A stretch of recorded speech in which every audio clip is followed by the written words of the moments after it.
네, 안녕하세요. 지난 시간에 이어서 AKT 시그널링에 대해서 마저 하도록 할게요. AKT는 사실 AKT 프로테인 카이네이즈 B라고도 하죠. AKT는 세포 서바이벌, 세포 생존하고도 하고 아주 깊게 관여하고 있는 그런 프로테인 카이네이즈예요. 서바이벌, 생존이 세포 프롤리퍼레이션, 세포 분열 혹은 세포 생장하고 어떻게 다르냐고 늘 물어보시는 분들이 있는데, 서바이벌, 세포 생존이라는 것은 세포가 죽어야 할 세포가 죽지 않고 개기고, 웬만하면 죽는 게 나을 것 같은데 안 죽고 비실비실 살아있고, 그런 것들을 셀 서바이벌, 세포 생존이라고 해요. 그러니까 AKT가 활성화되어 있는 세포는 세포가 죽어야 되는데 잘 죽지 않고, 꼭 좋은 것만은 아니죠. 물론 좋을 수도 있어요. 세포가 외부에 여러 가지 좋지 않은 환경이나 뭐 독성 물질에 대해서 저항을 보일 때는 AKT가 활성화될 수도 있죠. 하지만 세포 입장 아니고 개체의 입장에서는 죽어야 할 세포, 나중에도 배우겠지만 에이포토시스, 세포 자연사죠. 죽어야 될 세포가 죽어주는 거죠. 그죠? 그런 거를 해야 되는데, 죽지 않고 망가진 세포가 계속 죽지 않고 살아남으면 이게 뭐 암이 되거나 다른 여러 가지 질환이 될 경우가 많기 때문에, 암세포가 특히 될 경우가 많기 때문에 AKT가 활성화되면 사실 암이 활성화되는, 바람과 관계된, 그래서 AKT라는 단백질을 만드는 유전자를 바람 유전자, 온코진이라고 하고, AKT는 온코프로테인, 바람 단백질이라고들 많이 부르죠. 셀 서바이벌과 주로 관여를 하는 그런 카이네이즈예요, AKT는. 자, 그래서 AKT가 과연 활성화되면은, AKT가 어떻게 활성화된다 그랬죠? PI3 카이네이즈에 의해서 PIP3가 생겨나면 PIP3 때문에 pH 도메인, SH2 도메인에 pH 도메인을 가져가지고 멤브레인으로 AKT가 이동하고, 그죠? AKT 똑같이 그려야죠. 똑같이 이렇게 그리고 여기 트레오닌 308번하고 세린 473번에 각각 인산화가, 이건 AKT 아이소폼마다 약간 뭐 달라요. 그리고 종마다 다르고, 동물 종마다. 그래서 인산화가 두 군데 일어나면은 풀리 액티베이션 되어가지고 세포질로 이동하거나, 그래서 여러 가지 타겟 단백질들을 인산화시켜서 자신의 효과를 나타낸다고 그랬죠. 바이올로지컬 이펙트를. 자, 오래 기다렸지? 두 군데 인산화돼서 활성화되었어요. AKT가. 내가 모두 인산화시켜주겠다. AKT가 인산화시켜주는 대표적인 단백질들이 있어요. 자, BAD, GSK3베타, 그리고 캐스페이즈 9, 대표적인 것, 그리고 폭소. 자, BAD부터 볼까요? BAD는 대표적인 에이포토시스와 관련된 그러한 단백질이에요. 그래서 원래는 BAD로부터 벗어났다 BAX를 저해하자. 자, BCL2라는 단백질이 원래 BAD하고 결합하고 있는데, 그러면 BCL2가 BAX를 저해하지 못해요. 그런데 BAD가 AKT에 의해서 인산화되면은 BAD가 BCL2를 놓아주고, 즉 BAD와 BCL2 사이에 어피니티, 친화도가 떨어지는 거죠. 그럼 BCL2가 가서 무슨 역할을 하냐? BCL2가 BAX를 저해한다. BAX는 나중에 에이포토시스에 대해서 배우겠지만, 마이토콘드리아에다 구멍을 뚫어가지고, 구멍을 이렇게 여기 삽으로 파는 것처럼 그렸는데 그게 아니고 포를 형성해서 마이토콘드리아에 있는 뭐 사이토크롬 C 같은 것들이 밖으로 나오게 해요. 사이토크롬 C가 세포질 밖으로 나오게 되면 이게 또 하나의 에이포토시스를 일으키는 그러한 메커니즘이거든요. 물론 에이포토시스 다루는 챕터에서 다시 자세하게 배울 거예요. BCL2는 엔티 아포프토릭 프로테인, 대표적인 엔티 아포프토릭 프로테인. 그래서 BCL2가 활성화되어 있으면은 에이포토시스가 일어나지 않고 세포가 서바이벌, 셀 서바이벌이 증가된다. 좋은 세포가 서바이벌하면 좋겠지만 암세포 같은 것들, 죽어야 될 세포들이 서바이벌을 못하면 문제겠죠. 자, 그래서 AKT가 BCL2를 활성화시키는 방법은 BCL2와 결합해서 BCL2의 활성을 억제시키는 BAD를 포스포리레이션 시킨다.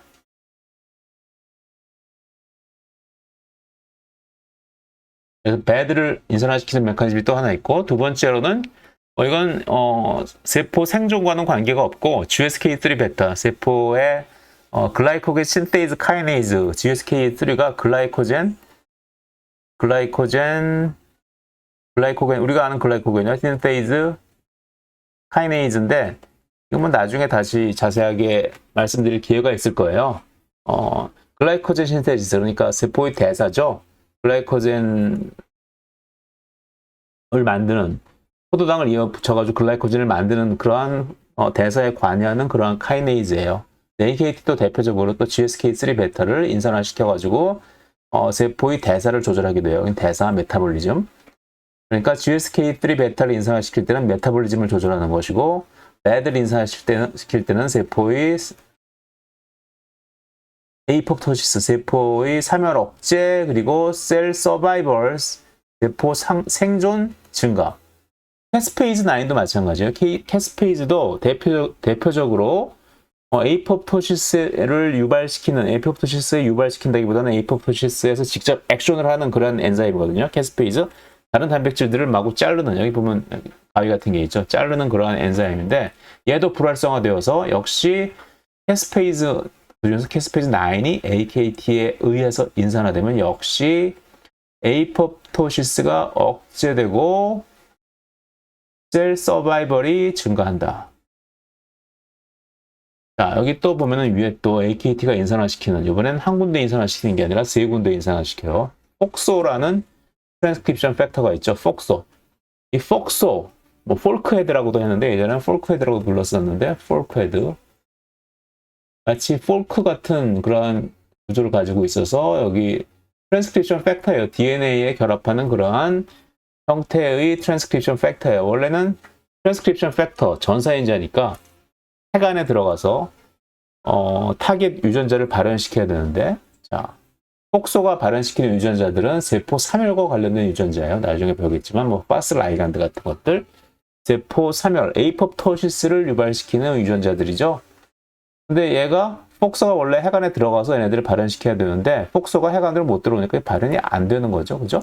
그래서 AKT는 폭소 트랜스크립션 팩터를 인산화시켜서 인산화 안 된 폭소 트랜스크립션 팩터는 핵 안에서 세포 사멸 유전자를 발현시키지만 폭소가 인산화되면은 14-3-3이라는 일종의 스캐폴드 프로테인이에요. 얘는 다른 단백질들을 붙잡고 있고 뭐 얘네들을 모아서 여러 가지 단백질들을 한 군데 모아놓고 뭐 그런 역할을 담당하는 스캐폴드, 뭐 뼈다귀 단백질 스캐폴드를 어떻게 번역하더라? 잠깐만요.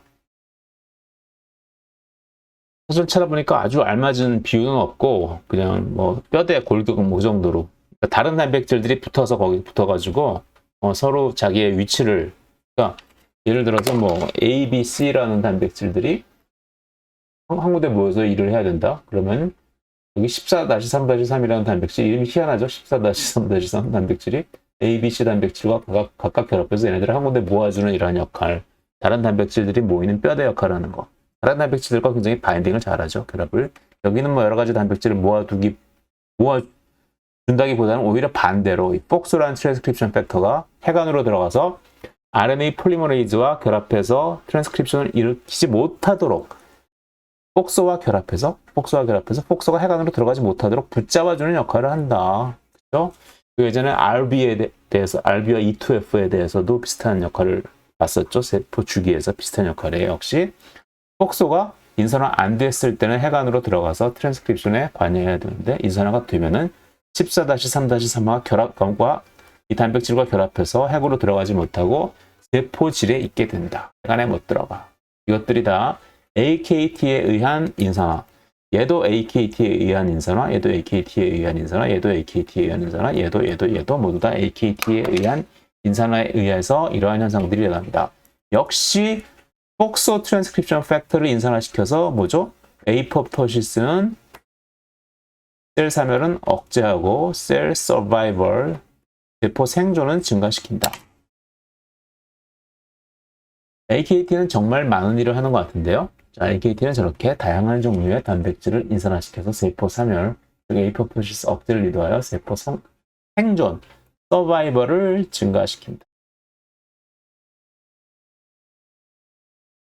자, 이제 AKT와 아주 굉장히 밀접한 관계를 가지고 있는 mTOR 신호 전달에 대해서 배워볼게요. mTOR. mTOR가 아까 잠깐 나왔었죠. AKT 지난 시간에. 다시 올라가 볼까요?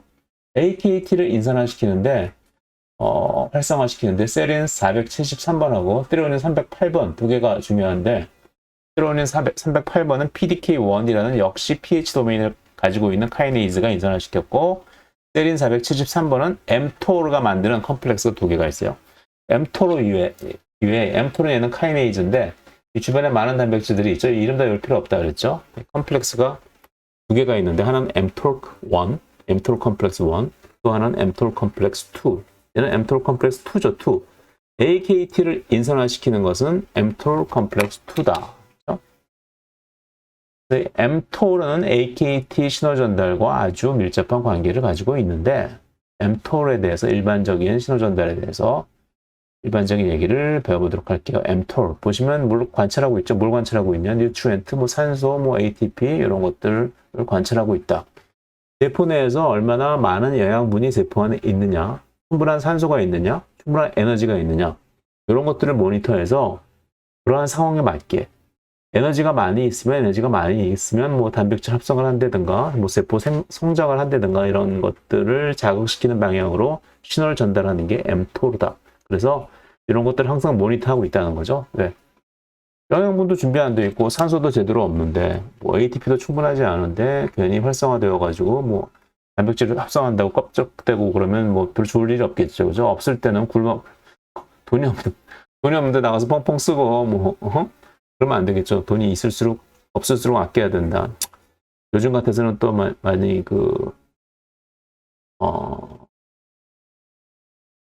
사람들의 생각이 바뀌어가지고 돈이 없으면 빚을 내가지고 뭐 코인을 산다든가 뭐 주식에 엉끌어 했든가 뭐 그렇게들 얘기하는 사람들이 있는데 모르겠어요. 저도 뭐 그런 쪽은 영전병이라서 뭐라고 말씀 못 드리겠습니다. 자, 진호 나갈게요. 자, mTOR 안녕. 나의 이름은 mTOR. m은 소문자로 쓰고 되게 TOR은 대문자로 쓰는 건 되게 뭐예요? 약자일 때 대문자로 쓰죠. m target of rapamycin. rapamycin이라는 항생제가 결합하는 단백질이니까 target of rapamycin. 그죠? 사실 mTOR가 요즘은 rapamycin과 관련된 면역 관련 뭐 일보다는 뭐 이런 뉴트리언트 센싱, 뭐 메타볼리즘에 더 많이 작용하는 걸로 알려져 있는데 처음에는 rapamycin이라는 항생제의 타겟으로 알려져 있어요. 자, rapamycin, target of rapamycin, target of rapamycin인데 토르 앞에 m이 있으니까 맴멜리안. 처음엔 맴멜리안에서 밝혀지지 않아서 그냥 토르가 있고 토르 중에서 맘말리안에 있는 토르를 mTOR라고 부른다. 포유동물 세포에 있는 토르를 mTOR라고 부른다. 자, rapamycin이라는 항생제예요. 항생제. 딱 여러분 항생제라고 하면 뭐예요? 항생제 하면은 박테리아의 생존을 억제하는 게 항생제죠. 바이러스의 생존을 억제하는 건 뭐예요? 항바이러스제. 그리고 곰팡이 같은 것의 생존을 억제하는 건 항진균제. 항생제 그러면 모든 생물의 생존을 억제하는 게 아니라 박테리아의 생존을 억제하는 걸 되게 항생제라고 해요. 대표적인 게 뭐 있어요? 푸른 곰팡이가 만들어낸 페니실린. 페니실린에 의해서 박테리아들의 생존이 억제되죠. 대표적인 항생제죠. 엠피실린, 페니실린, 카나마이신 이런 것들 다 항생제예요. 자, 라파마이신이라는 새로운 항생제가 발음이 항생제가 이거 녹화 방송 시작하면서 들어보니까 제가 발음이 굉장히 부정확하다는 것을 알아가지고 굉장히 좌절했는데 또박또박 잘 말하도록 할게요. 입을 딱딱 벌리고 제가 예전에 연극하던 후배들이 발음을 좋게 하기 위해서 이렇게 입술 위에다가 볼펜을 올려놓고 뭐 발음하는 뭐 그런 걸 봤는데 뭐 그런 연습도 잠깐 했었어요. 근데 뭐 나이가 들어서 크게 영향을 미치는 것 같지는 않은데 아무튼 또박또박 발음하도록 노력할게요. 자, 라파마이신이라는 항생제가 어디서 발견됐어요? 라파누이라는 섬에서 섬 이름을 딴 거겠죠. 세균으로부터 발견되고 이 라파마이신을 처리한 균류, 곰팡이, 버섯 등이 G1기의 세포 주기가 멈추는 것이 관찰됐어. 이게 무슨 소리야? 아까 항생제는 뭐 박테리아의 생장을 억제하는 게 항생제라는데 그런데 항생제를 좀 더 큰 개념으로 얘기를 하기도 하죠. 그래서 항진균제도 항생제라고 말하는 사람도 있어요. 제가 그 정확한 기준에 대해서는 잠깐만 찾아볼게요. 예, 엄밀하게 말하면 이걸 항생제라고 하지 않고 항진균제라고 하는 게 맞겠네요. 그죠? 항진균제가 라파누이라는 섬에 하는 세균으로부터 발견되고 이 라파마이신을 처리한 균류가 주원기의 세포 주기가 멈추는 것이 관찰되었어. 야, 그러니까 여러분들 진균류, 그냥 세균, 이랑 대조되는 개념이 세균이죠. 세균은 박테리아. 박테리아는 프로캐리오틱 셀이고 얘는 프로캐리오틱 원핵세포죠. 반면에 진균류, 펀자이 같은 것들, 곰팡이, FUNGI, 펀자이 같은 것들은 뭐 있어요? 곰팡이, 그리고 이스트, 또 버섯 같은 것들. 얘네들은 유캐리오틱 셀이죠. 유캐리오틱 셀.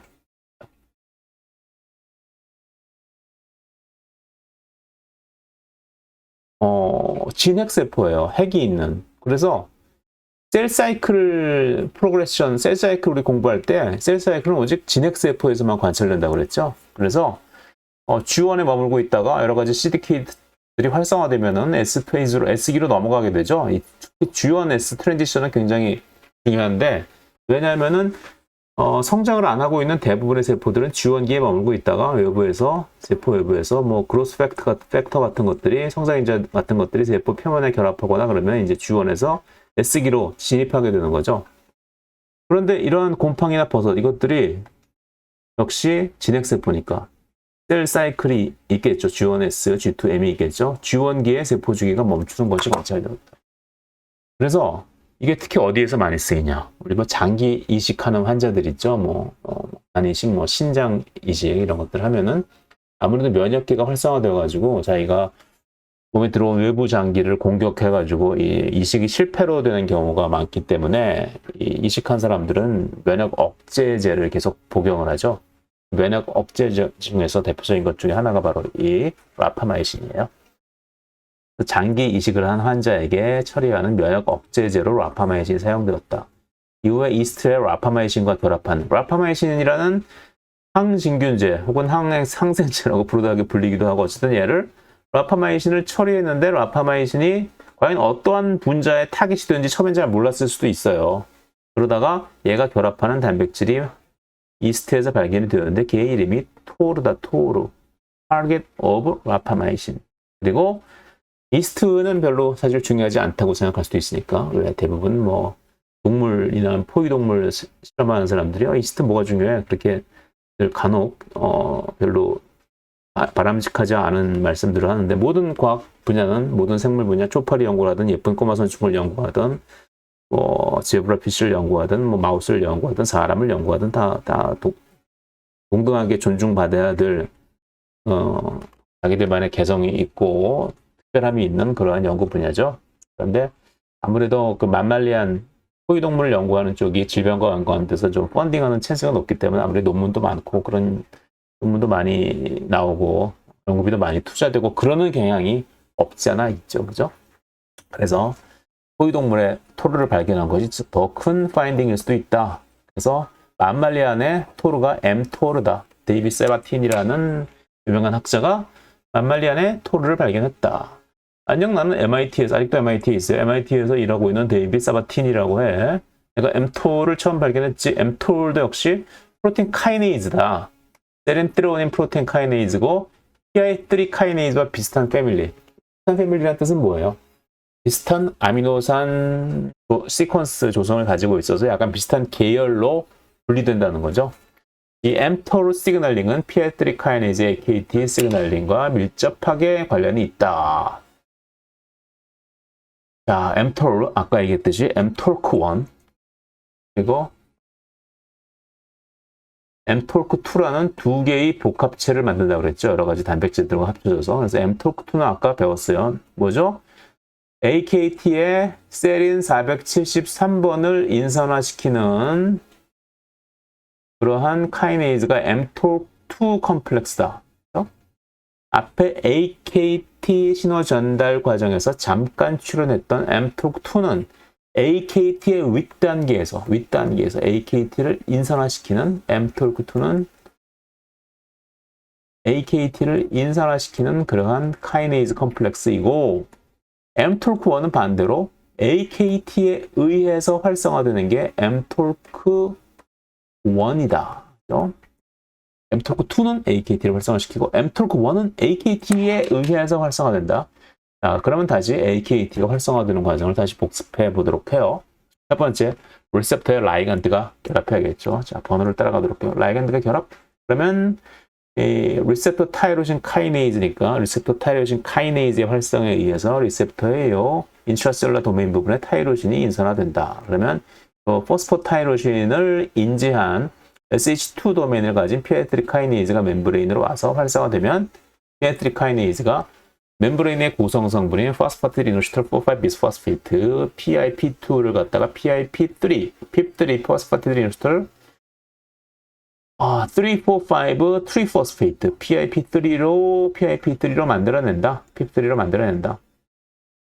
아까 앞에서는 제대로 설명 못했는데 조절 소단인 레귤레터리 서브유닛인 P85가 SH2 도메인을 가지고 있어서 촉매 소단위인 P110까지 활성화시킨다. 그렇죠? 일단 PIP3가 만들어졌어요. PIP3가 만들어지면은 PIP3와 결합할 수 있는 무슨 도메인이죠? 이번엔 pH 도메인, 플렉스트린 호몰로지 도메인을 가진 AKT와 PDK가 와서 AKT가 PDK1이 308번 세린에 인산화시키고 mTORC2가 세린 473번에 인산화시켜서 AKT가 활성화된다. 얘가 활성화된 거예요. 얘가 활성화되면은 짜잔 하고 간다. 어디로? AKT가 세포질로 이동해서 멤브레인에서 세포질로 이동해서 나 AKT가 이번에 인산화시킨 게 누구냐?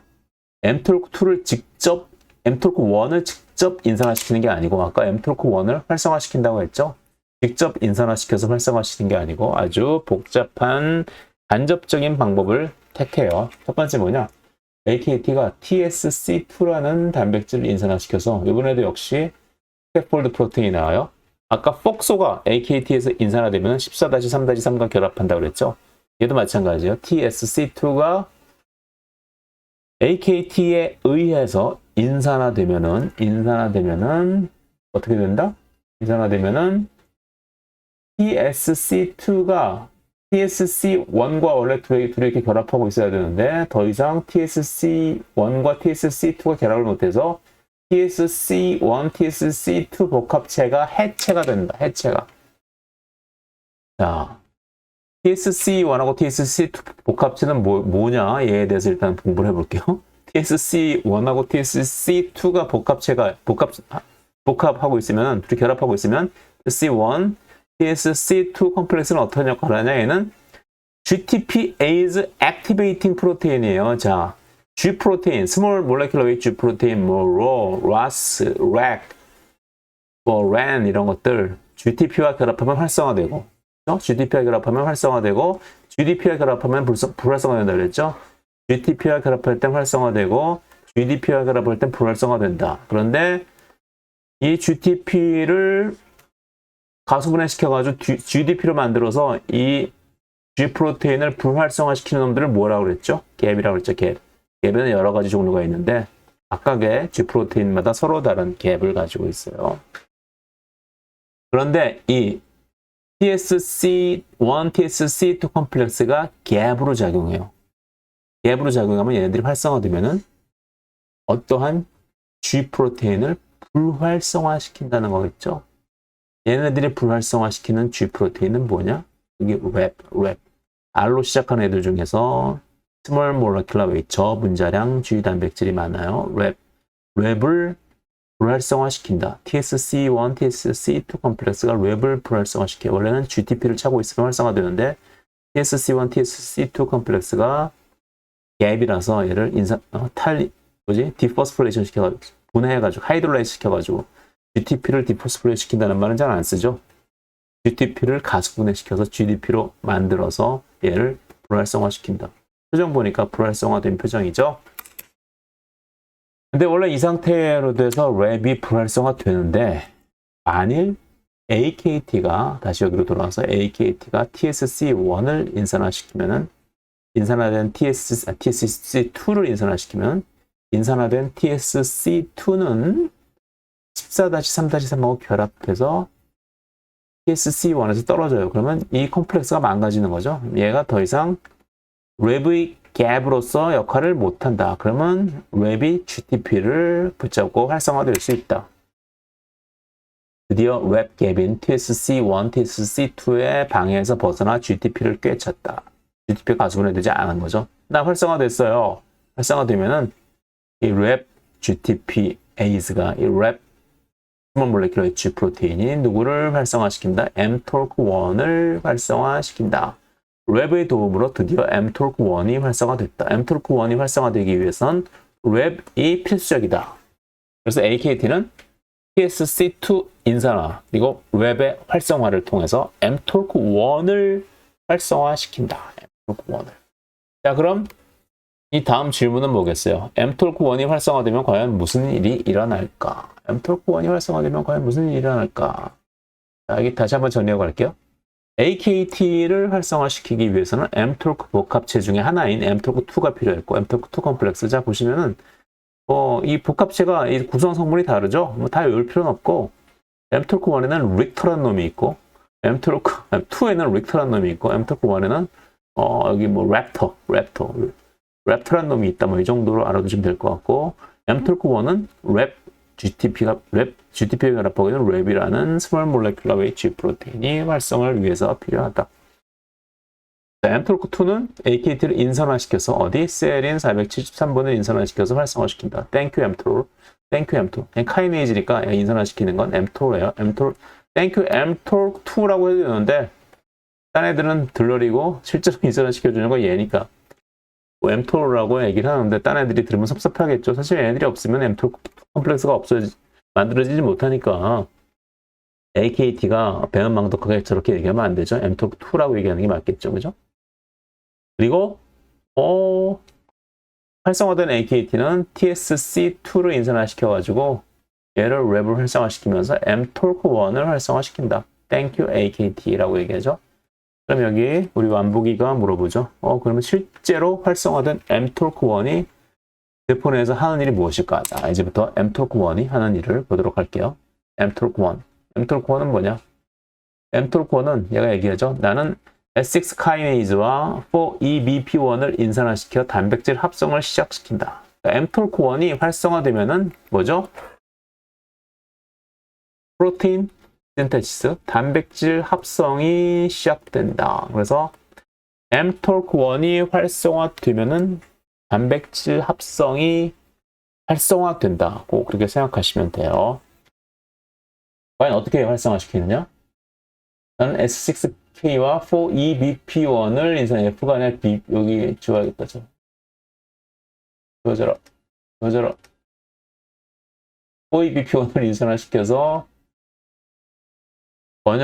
즉 단백질 합성을 시작시킨다. 그래서 얘가 인산화시키는 거 mTOR 컴플렉스 1이 인산화시키는 게 S6K와 얘도 역시 카이네이즈예요. K와 4EBP1이 있는데 얘를 인산화시키면은 첫 번째 S6K부터 볼게요.